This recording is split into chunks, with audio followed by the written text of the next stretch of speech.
Oke, baik. Selamat sore.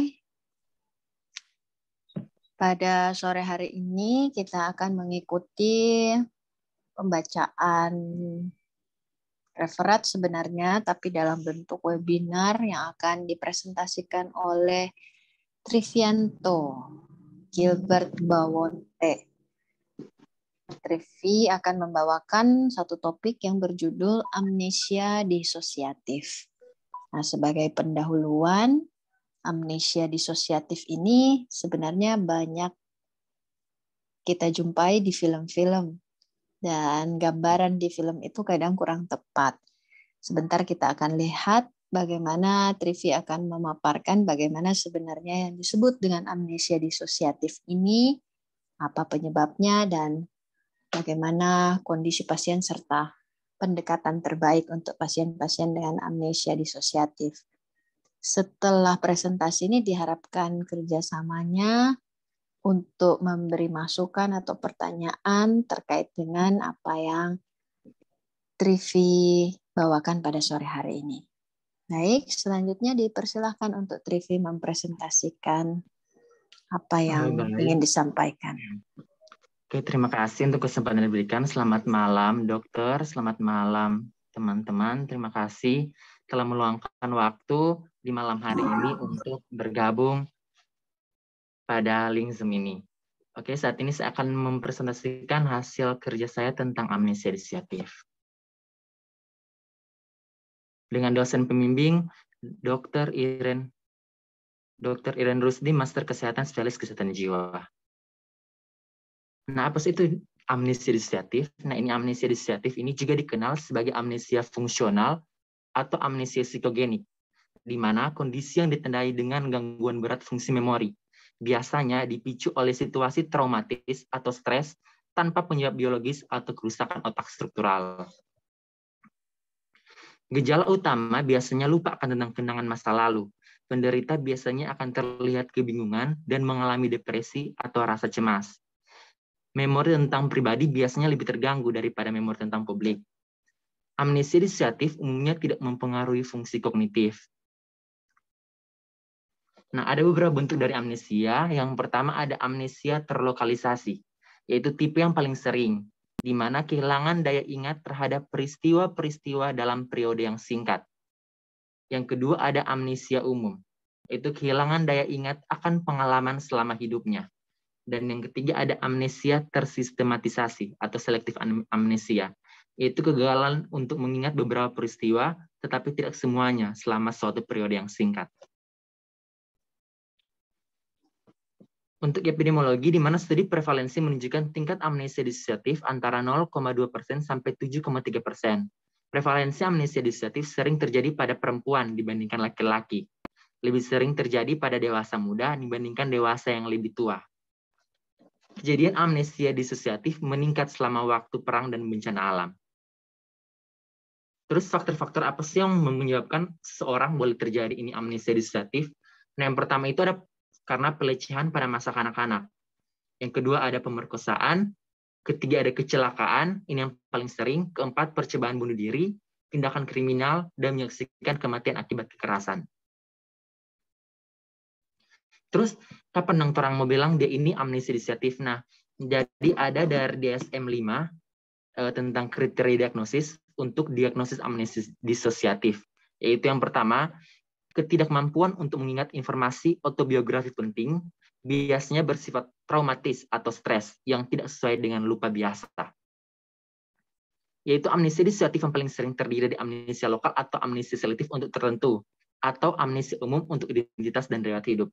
Yang kedua, gejala menyebabkan penderitaan yang bermakna secara klinis atau bendaya atau ketidakmampuan dalam fungsi sosial, pekerjaan, atau fungsi penting lainnya. Yang ketiga, gangguan tidak disebabkan oleh kondisi fisiologis atau medis lainnya, misalnya karena di alkohol atau penyalahgunaan obat lain, atau kondisi medis neurologis, misalnya kejang kompleks parsial, amnesia global transient, gejala sisa dari cedera kepala tertutup atau cedera otak traumatis, atau kondisi neurologis lainnya. Yang keempat, gangguan tidak lebih baik dijelaskan oleh gangguan identitas disosiatif, seperti gangguan stres pasca trauma, gangguan stres akut, gangguan stres somatik, dan gangguan neurokognitif mayor atau ringan. Terus pengobatannya apa yang terang berikan kalau misalnya seseorang terkena ini amnesia disosiatif? Ada dua pendekatan pengobatan. Yang pertama, psikofarmakologis dengan terapi intervensi. Nah, psikofarmakologis ini terang berikan obat antidepresi. Karena seseorang dengan dia lupa tentang DP masa lalu, dia akan cemas, dia akan stres sendiri karena dia pikir kenapa dia boleh melupa. Nah, terang berikan ini antidepresan. Dia akan mendepresi, yaitu golongan trisiklik dan SSRI. Nah, ini dia untuk meningkatkan status mood dan untuk mendukung pendekatan psikoterapi. Dalam beberapa studi, biasanya saat wawancara diberikan barbiturat atau benzodiazepin untuk selama wawancara supaya orang ini boleh tenang untuk dengan bantuan pengobatan. Yang kedua ada terapi intervensi, yaitu terapi hipnosis. Dapat digunakan terutama sebagai suatu cara yang membuat pasien cukup santai sehingga mereka dapat mengingat kembali hal yang mereka lupakan. Saat pasien ditempatkan dalam keadaan yang somnolen, terjadi inhibisi mental dihilangkan dan bahan amnesia akan muncul ke dalam kesadaran sehingga dapat diingat kembali. Ketika ingatan yang hilang diperoleh kembali, psikoterapi umumnya disarankan untuk membantu pasien menyatukan kembali kenangan mereka ke dalam keadaan sadar mereka.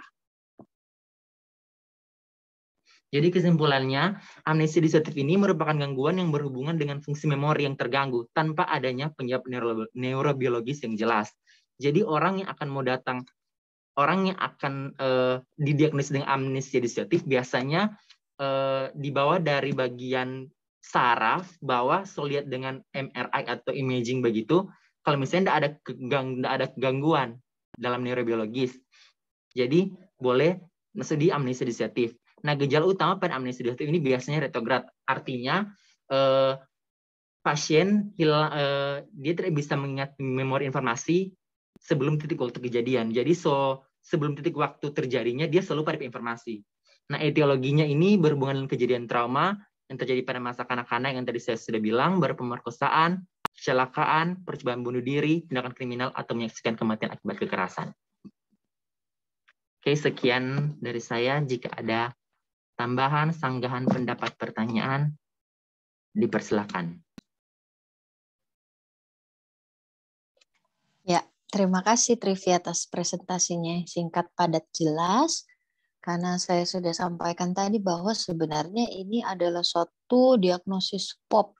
Kenapa diagnosis pop? Karena paling sering muncul di film dan lain sebagainya dengan gambaran-gambaran yang dibesar-besarkan mungkin. Nah, sebelum kita lanjut, saya berharap semua yang join kalau bisa aktifkan kamera supaya kita berdiskusi dengan lebih baik, bisa lihat siapa-siapa yang bergabung. Dan saya berharap ada pertanyaan-pertanyaan yang menarik dan kita bisa berdiskusi dengan baik pada sore hari ini. Silakan untuk yang akan bertanya boleh raise hand. Untuk slide bisa dihilangkan dulu, nanti kalau ada pertanyaan terkait slide baru ditayangkan lagi.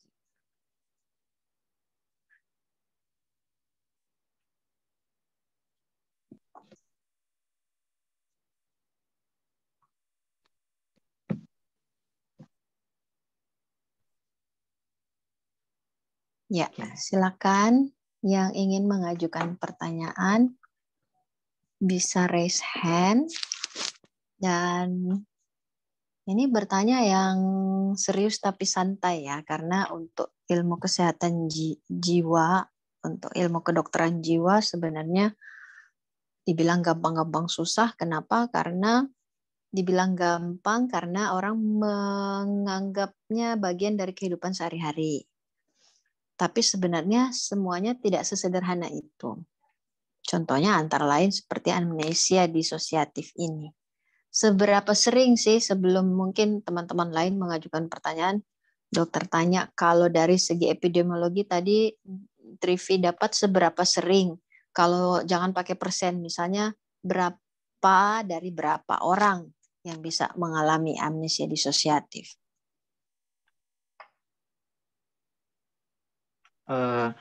Baik dokter, terima kasih. Jadi yang Trivi dapatkan dari jurnal yang Trivi baca, dari yang dilaporkan oleh Kunz dan Milstein bahwa ada 40% dari 25 pasien yang diteliti.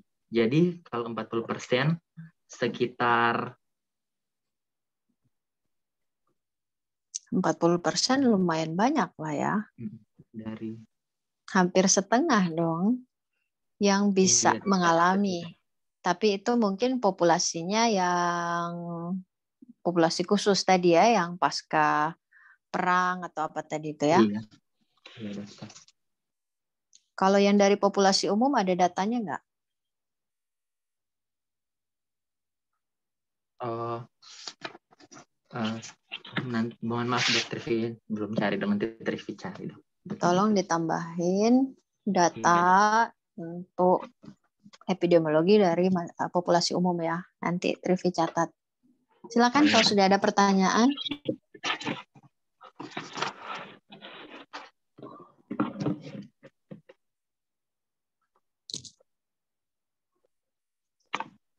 Masa mesti tunjuk? Izin Brian. dokter. Iya, Briando, silakan. Ya dokter. Pertanyaan untuk Kak Trivi. Apa saja bentuk-bentuk dari amnesia itu? Contoh bentuk-bentuk dari amnesia. Terima kasih Kak Trivi. Oke, baik. Terima kasih untuk pertanyaannya. Izin dokter, saya akan menjawab. Jadi kalau tadi Trivi sudah jelaskan tentang ada bentuk-bentuk dari amnesia sendiri. Yang pertama ada amnesia terlokalisasi. Nah, ini amnesia terlokalisasi, dia tipe paling sering, yaitu dia tidak bisa mengingat kenangan atau kehilangan daya ingat terhadap peristiwa-peristiwa dalam periode yang singkat. Maksudnya dalam periode yang singkat itu biasanya beberapa jam sampai beberapa hari. Nah, misalnya dia lupa kalau misalnya satu hari kemarin dia ada bagian apa tentang DP, itu yang disebut dengan amnesia terlokalisasi. Jadi terlokal sendiri tentang DP kejadian pada DP diri. Nah, satu hari ini dia lupa kalau dia tuh ada beraktivitas di sini, dia ada melakukan ini dan sebagainya. Nah, kalau yang kedua, kalau yang amnesia umum atau biasa disebut dengan generalized amnesia, itu dia kehilangan daya ingat akan pengalaman selama hidupnya. Jadi dia pengalaman tentang diri sendiri ke belakangnya dia selalu tidak ingat sama sekali. Jadi apapun yang mau tanya dia selalu lupa, dia nggak tahu. Itu yang amnesia yang umum itu dia. Nah, yang ketiga itu amnesia yang tersistematisasi. Ya, di mana dia ini atau selektif amnesia, dia ini kegagalan untuk mengingat beberapa peristiwa atau beberapa peristiwa tetapi tidak semuanya selama suatu periode yang singkat. Ini maksudnya suatu periode yang singkat dia terbatas pada periode-periode tersebut, Dang. Jadi misalnya dia lupa tentang misalnya periode di mana tentang pernah terjadi traumatik pada dalam diri. Nah, kejadian itu dia lupa, tapi kejadian yang lainnya dia masih boleh ingat. Jadi pada hal yang terspesifik yang dia lupa, itu yang terselektif. Berarti selektif maksudnya cuman hal itu yang dia boleh lupa. Itu yang selektif dia. Biasanya itu pada traumatis dia lupa untuk kejadian itu. Terima kasih. Jika ada tambahan mungkin. Silakan Briando, gimana? Apa sudah memuaskan? Atau masih ada pertanyaan lagi yang masih terkait? Terima kasih Kak Trivi. Boleh. Ya, kalau yang dari jenis-jenis itu udah jelas tadi ya. Jadi memang ada yang khusus pada penyebab trauma itu yang dilupakan. Kemudian ada yang memang menghapus memori beberapa waktu ke belakang. Ada yang memang secara umum atau generalize bahkan sampai identitas dirinya dia lupa. Nah, terkait dengan pertanyaan itu, maka terkait dengan jenis-jenis atau fitur dari amnesia ini, makanya amnesia disosiatif ini perlu kita bandingkan dengan beberapa kondisi gangguan mental lainnya. DD-nya apa saja, Trivi? Iya dokter, jadi yang Trivi dapat untuk diagnosisnya Diagnosis Yang bandingnya. pertama, diagnosis bandingnya dok, yang pertama ada amnesia pasca gegar atau post concussion amnesia, baru ada epilepsi, terus ada amnesia global singkat atau amnesia global transient, dengan ada gangguan jiwa lain itu misalnya dia gangguan berjalan saat tidur, baru ada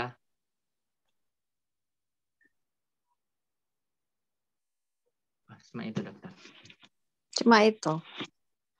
Banyak loh Ada sebenarnya. sih yang ada lagi yang Nanti Trivi lengkapi ya. Jadi dengan DD-nya ada banyak. Yang paling sering atau yang paling utama adalah yang tercantum dalam diagnosis itu sendiri. Tadi dalam PowerPoint sudah ditampilkan bagian 4 atau bagian D kalau nggak salah dari diagnosis. iya, Bahwa gejala itu bukan merupakan bagian dari apa saja. Antara lain PTSD. Karena pada gangguan PTSD atau post traumatic stress disorder juga bisa terjadi gangguan memori yang bersangkutan untuk menghindari perasaan cemas berlebihan. Akibatnya dia menghambat memori khas atau memori spesifik terhadap kejadian yang menimbulkan trauma. Tetapi harus dibandingkan dengan kondisi amnesia disosiatif adalah pada PTSD dia masih tahu trauma apa yang terjadi, tetapi dia tidak bisa menggambarkan secara jelas urut-urutan kejadiannya. Jadi abis ini ada ini, misalnya kayak tadi ada pemerkosaan. Dia nggak bisa menggambarkan atau menjelaskan urut-urutan peristiwa. Sementara pada amnesia disosiatif, benar-benar wipe out. Nggak ada lagi memori apapun tentang peristiwa pemerkosaan itu. Dia bahkan bisa bilang saya nggak diperkosa, padahal bukti-bukti fisik menunjukkan ada peristiwa pemerkosaan. Jadi itu penting ya, untuk DD itu penting karena kita treatmentnya nanti berbeda untuk setiap gangguan. Itu baru satu, baru PTSD. Apalagi yang lain situ yang bisa kita DD? Gangguan stres akut. Nah, gangguan stres akut atau reaksi stres akut, dia gangguan memorinya hanya singkat. Karena dia transient attack, mendadak dia mengalami kecemasan atau ketakutan atau stres yang memuncak mendadak, tiba-tiba blank. Jadi ada amnesia retrograd singkat. Sementara pada amnesia disosiatif, benar-benar terjadi wipe out dan waktunya tidak sesingkat pada reaksi stres akut. Nah, itu penting diperdalam. Tolong nanti Trivi dalam bahasannya nanti DD-DD-nya diperdalam untuk membedakan secara jelas. Kalau yang ini seperti ini, yang ini seperti itu. Apalagi DD-nya lagi? Baru ada gangguan gejala somatik dan gangguan neurokognitif. Ya, kalau neurokognitif jelas ya, karena misalnya post-stroke, jadi sehingga ada gangguan memori. Kemudian tadi juga yang Trivi sempat sebutkan, apa tadi ya, yang waktu dokter tanya tentang DD. Global transient, dok. Ya, itu memang ada gangguan semacam gegar otak kalau global transient memory loss.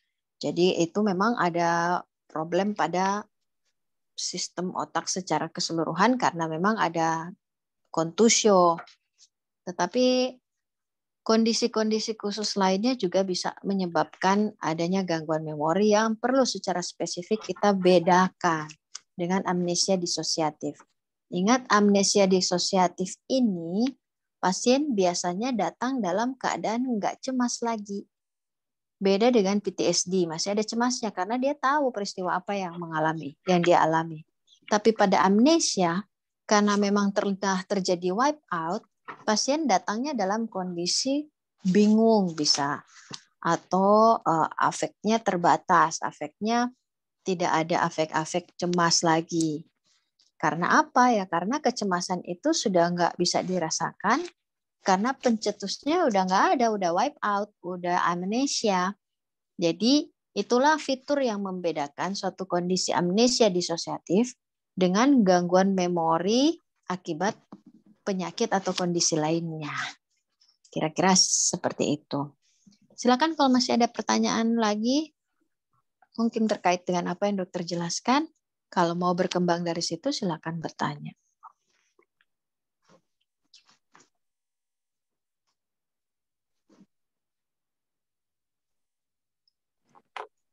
Selamat malam dokter, selamat malam Trivi. Saya mau izin bertanya.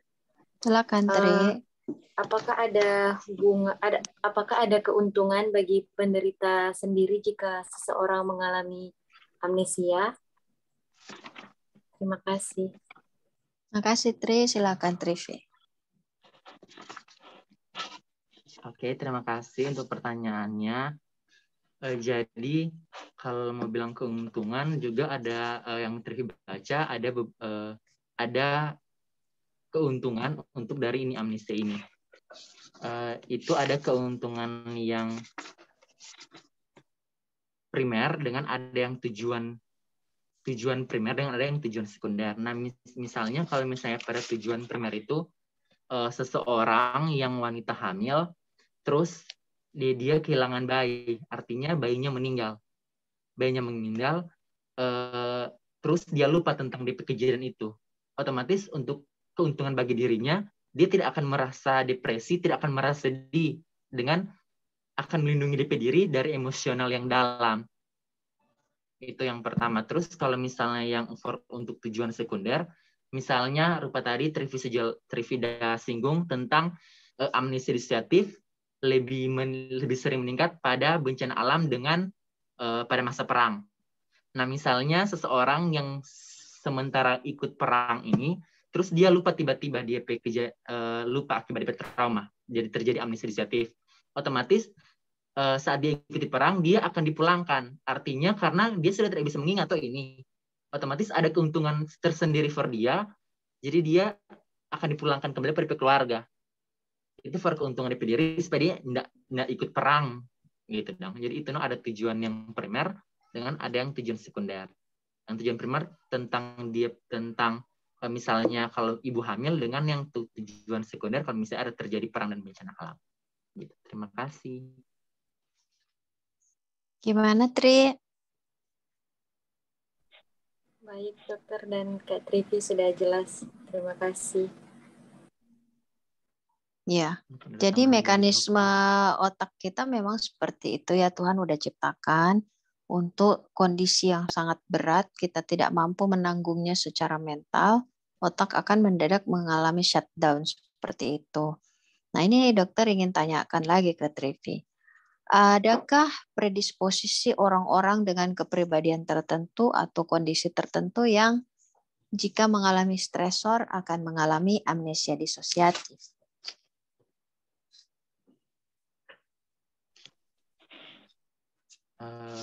Terima kasih dokter untuk pertanyaannya.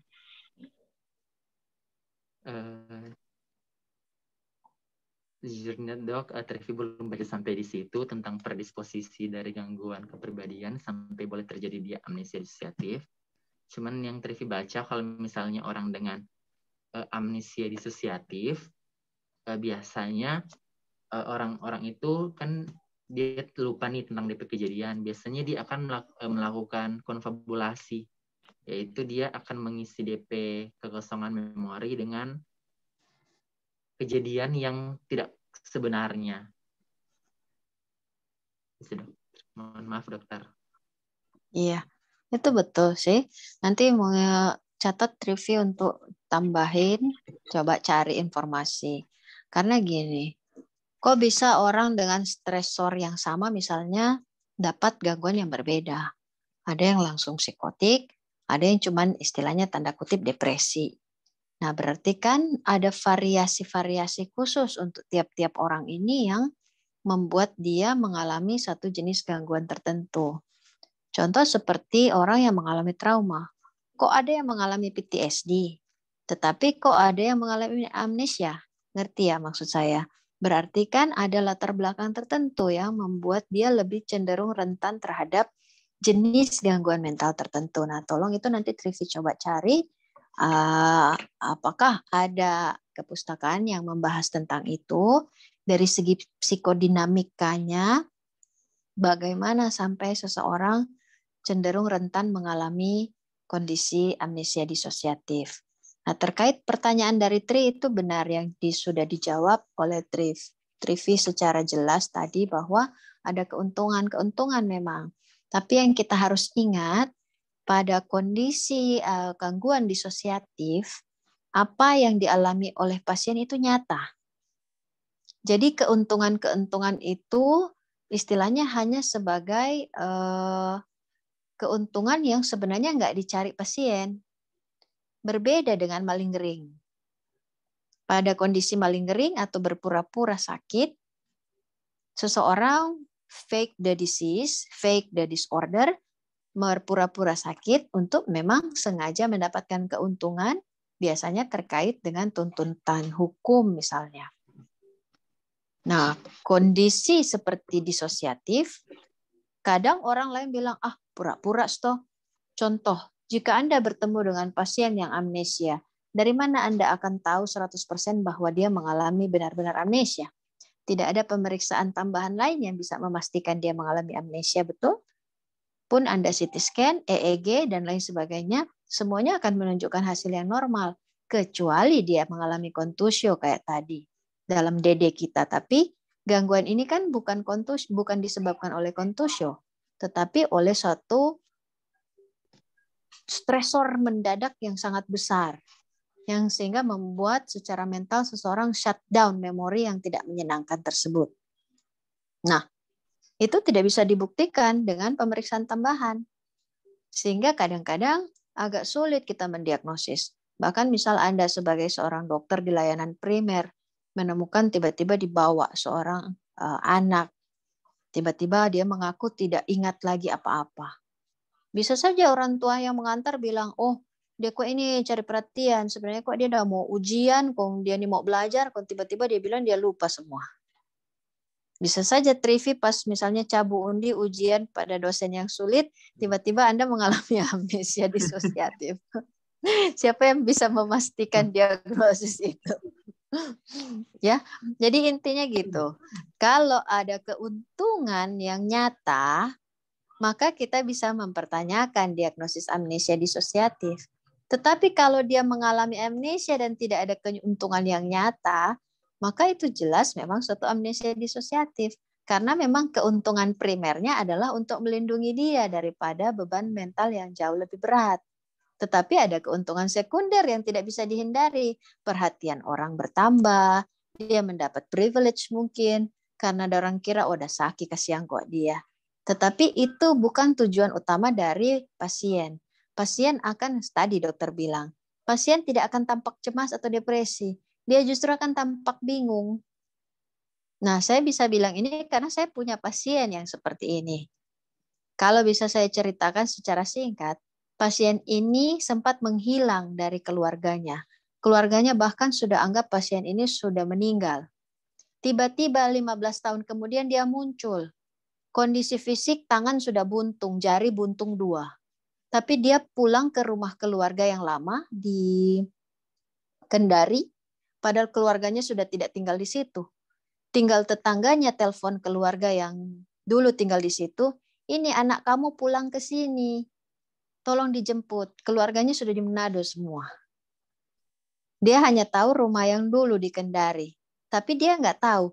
Begitu dijemput, dia nggak kenal semua anggota keluarganya. Sama sekali tidak kenal. Yang tersisa di memori adalah alamat rumahnya yang dulu. Nah, kita tidak bisa bilang dia berpura-pura. Tidak ada keuntungan yang dia dapatkan dari berpura-pura amnesia. Jadi ini adalah kondisi yang benar.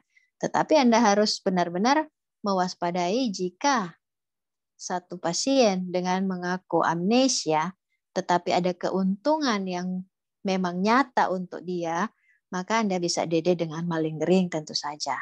Dan itu perlu pemeriksaan yang lebih mendalam, misalnya dengan MMPI atau pemeriksaan-pemeriksaan lainnya yang jauh lebih mendalam. Oke? Baik, Ya. dokter. Sampai sini masih ada lagi pertanyaan? Dok, Trivi mau bertanya, dok, boleh?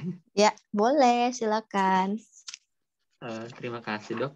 Trivi, dok, masih bingung dengan DP pengobatan. Nah, pengobatan yang Trivi cari biasanya memang dia pakai hipnosis. Yang hipnosis kan dia kasih sugesti gitu tuh, dok, pani orang. Nah, apa yang orang mau bilang ke ini pasien ini, dok? Tentang ini pengobatan dari hipnosis ini.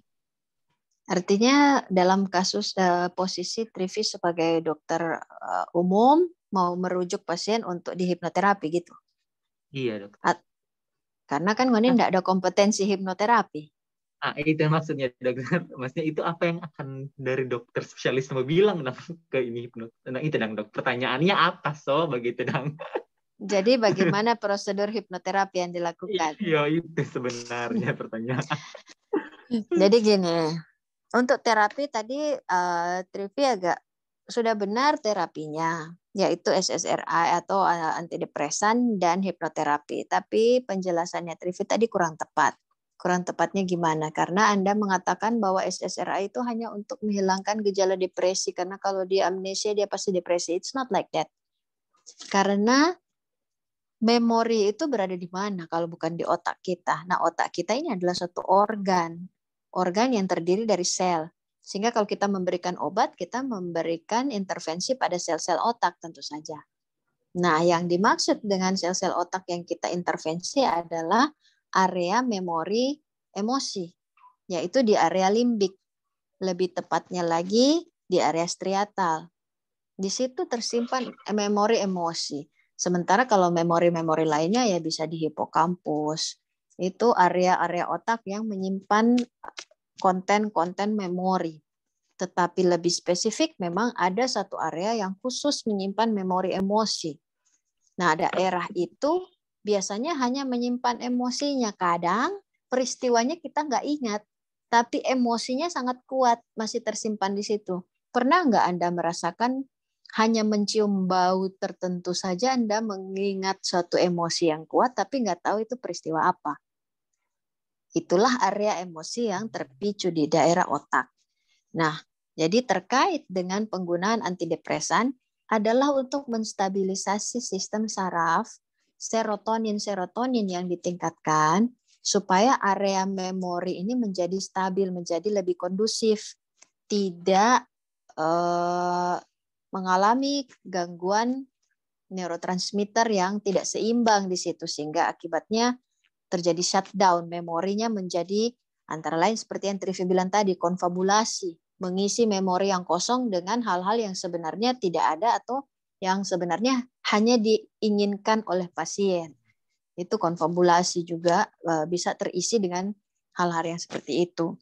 Nah, untuk menstabilisasi itu ya dengan penggunaan SSRI atau antidepresan. Sementara mekanisme dari hipnoterapi adalah bukan apa yang mau disampaikan, tetapi dengan menurunkan kewaspadaan pasien. Yang membuat pasien menjadi melupakan banyak hal adalah dia memasang barrier. Dia melindungi dirinya dari emosi yang akan merusak dirinya. Emosi berlebihan yang akan membuat dia devastating, dia membuat dia menjadi depresi. Sehingga dia tutupi memori itu, akibatnya memori tersebut nggak bisa diakses. Nah, hipnoterapi itu menurunkan, lowering down the barrier, sehingga memori yang dia tutupi itu bisa diakses keluar, tetapi dengan cara yang lebih lunak. Makanya untuk hipnoterapi sebenarnya tidak dianjurkan apabila tidak ada obat-obatan tambahan yang juga diberikan. Karena dengan melakukan hipnoterapi apabila pasien masih dalam keadaan belum siap secara mental untuk menerima memori yang hilang, maka itu akan merusak dia. Saya punya pengalaman juga dengan pasien yang dengan amnesia retrograd seperti ini. Tetapi dia merupakan reaksi stres akut. Belum sampai di tahap amnesia disosiatif. Jadi kepribadiannya masih intak. Nah, kalau amnesia disosiatif ini dia sudah memisahkan. Jadi seolah-olah terbelah kepribadiannya antara dirinya sekarang dan dirinya yang sementara mengalami trauma. Itu amnesia disosiatif. Kalau baru reaksi stres akut karena stres yang sangat berat, dia tiba-tiba shutdown, tidak mau ingat. Sederhananya gini, pasien yang saya hadapi adalah seorang yang belum menikah perempuan. Tiba-tiba dia mengetahui bahwa pacarnya ternyata tidur dengan perempuan lain. Sementara dia dan pacarnya selalu menjaga kesucian karena karena mereka sama-sama melayani di gereja. Ternyata pacarnya ini sudah pernah berhubungan dengan perempuan lain. Dan ketika perempuan ini atau pasien saya mendadak kaget menerima informasi itu, dia tiba-tiba kebingungan. Tiba-tiba dia tidak ingat apa yang dia alami dari pagi. Dia cuma bilang DP cowok datang. Dia cuma bilang, oh kita mau tidur. Dia tidak marah, tidak apa, tidak tampak depresi, tidak tampak cemas. DP cowok datang, dia cuma bilang, oh kita cuma tidur, kita lelah sekali. Tapi waktu dia tidur, dia ngigau. Dalam tidurnya dia teriak-teriak. Ketika dibangunkan, dia tanya DP cowok, Mbak Pangana di sini. Dia nggak ingat apapun, dia nggak ingat DP cowok udah datang, dia nggak ingat kejadian dari pagi sampai pada saat dia mengalami trauma itu malam hari. Nah, apa yang terjadi? Yang itu tadi dokter bilang bahwa sistem saraf otak, memori itu tiba-tiba menutup diri untuk melindungi dia dari emosi yang dia nggak bisa tahan. Kalau kondisi ini kita terusin, dia bisa menjadi psikotik. Karena dia seolah-olah memisahkan dirinya yang mengalami trauma itu, bukan dia yang sekarang. Dia yang sekarang baik-baik saja. I'm okay, I'm fine. Dia nggak mau menjadi orang yang menerima berita buruk itu. Jadi kalau dia berlanjut kondisi ini, maka itulah yang terjadi dengan amnesia disosiatif. Dia sudah memisahkan kepribadiannya. Dan kalau berlanjut lebih jauh lagi, bisa terjadi psikosis. Nah, kebetulan pasien ini langsung dikonsul ke saya langsung treat, saya langsung beri antidepresan, dan obat penenang yang kuat untuk dia istirahat dulu. Setelah dia rileks, saya ajak untuk psikoterapi. Jadi tidak dengan hipnoterapi kalau dia masih segar ingatannya, karena masih di permukaan. Kalau hipnoterapi itu untuk menggali memori yang sudah masuk ke dalam, ke tahap unconscious. Sementara kalau dia baru terjadi, kita bisa psikoterapi biasa. Kita ajak dengan pendekatan mundur perlahan-lahan. Hari itu kamu ngapain. Kemudian ketika dia rasa tidak nyaman mendekati momen di mana dia menderita kabar buruk, kita skip dulu. Mundur ke belakang beberapa hari. Baru kita balik lagi. Jadi kita nggak boleh langsung menyerang titik permasalahannya karena akan merusak justru mental pasien. Jadi ada tekniknya. Kalau dokter mau ajar Pak Trivi, nggak bisa. Trivi mesti masuk psikiatri dulu, menjadi residen psikiatri, baru mau tahu DP cara bagaimana melakukan hipnoterapi. Intinya gambaran sederhananya seperti itu. Baik, dokter. Oke. Masih ada lagi yang bertanya? Kalau tidak ada, saya pikir udah cukup ya. Trivi tolong perbaiki, tambahin semua informasi yang saya berikan. Saya harap ini membuka pemahaman kita bahwa itu yang tadi saya bilang, untuk psikiatri tidak sesederhana itu, ya. Seolah-olah gampang seperti di film-film, tapi ternyata tidak sesederhana itu. Jadi tolong cari sumber-sumber yang terpercaya, tambahi, perkaya referat Anda supaya jadi bahan bacaan yang baik yang bisa dibaca oleh orang lain. Terima kasih sekali lagi diucapkan untuk Trivi yang sudah mempresentasikan tulisannya pada sore malam hari ini. Terima kasih untuk teman-teman yang sudah bergabung. Kalau bisa ambil dulu dokumentasi screenshot. Oke, baiklah teman-teman. Mau di sini ada 3 Kalau boleh slide. pasang. Iya, pasang. Semua boleh pasang kamera supaya oke. Slide pertama 1, 2, masker. 1, 2, 3. Oke, slide kedua 1, 2, 3. Oke, dan yang terakhir 1, 2, 3. Oke. Baik, terima kasih semua. Selamat malam, Terima kasih selamat banyak dokter beristirahat. untuk waktunya dokter. Terima kasih teman-teman semua boleh bergabung. Selamat malam. Terima kasih banyak Kak Trivi. Terima kasih dokter.